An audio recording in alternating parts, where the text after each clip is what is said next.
యేసుక్రీస్తు మార్పు లేనివాడు, నిరంతరం నిలిచి ఉన్నవాడు, ఏకరీతిగా ఉన్నవాడు, పక్షపాతం లేనివాడు. He is the centre of our teaching.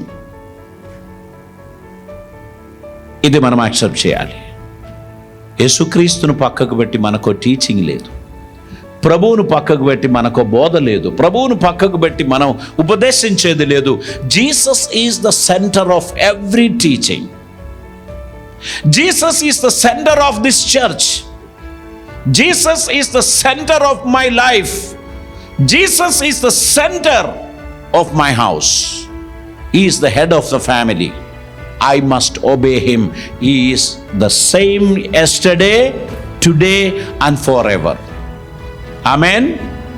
ప్రభు అనన్యుడు, నిరంతరం నిలిచి ఉండువాడు, నీ జీవితంలో అద్భుతం చేయడానికి ఆశించువాడు ఆయన సన్నిధిని మనం అర్థం చేసుకోవలసినటువంటి అవసరత ఉంది.